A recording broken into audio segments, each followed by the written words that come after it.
واه واه پنځه کارونه دي د میزان تله په څومره درنیږي. نبی کریم صلی الله علیه و آله وسلم فرمایي بخن بخن لخمس ما اثقلهن فی المیزان.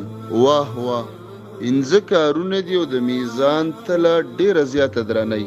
د قیامت په ورځ زمونږ او ستاسو عملونه تللی کېږي په تله کې. د نیکۍ عملونه او کارونه د تلې یو طرف ته او ګناهونه او بد اعمال بل طرف ته.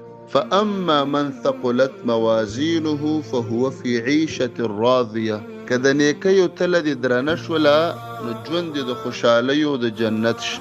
واما من خفت موازینه فامه هاویه وما ادراک ما هي نار حامیه.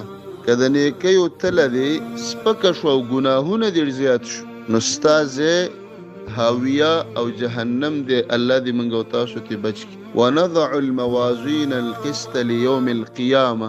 الله به د قیامت په ورځ د انصاف تلې لګي. په هغه تلو کې دوکا، په هغه تلو کې بې انصافي نشته. نو د نیکیو تله کې چې پنځه کارونه تاکي وو او دای ورواچول تله به پرې ډېره زیاته درنه شي. د کاڼو نه او د غرونو نه به هم ډېر وزندار شي دا عملونه. اول لا اله الا الله ویل دې باندې دا تله ډېره زیاته درنه شي. څومره چې څومره ویلی شي لا تعداده. ورځ کې ځان له یو هدف مقرر که چې دومره ځل به زه لا اله الا الله ویم.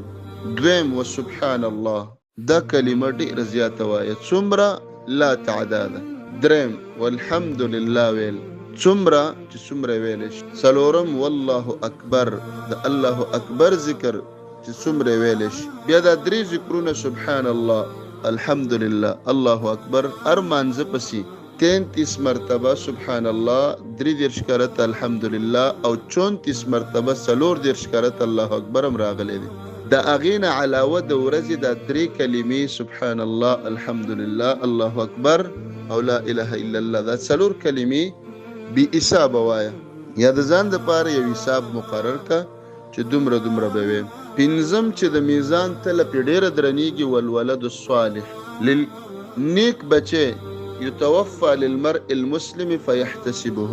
د مسلمان چې نیک بچی وفات شي او دی په د الله نه اجر غواړي او صبر کوي. دوه کاره د بچی د وفات نه وروسته که الله چاته نصیب کړي چې یو صبر او دویم په دې د الله نه اجر غواړي چې الله د دې مصیبت د دې غم د دې تکلیف اجر د نه غواړم اجر راله راکه او د اجر د وجې نه چغې نه وم بې صبري نه کوم او ستا په دې قضا ستا په دې فیصله زه رضا یم.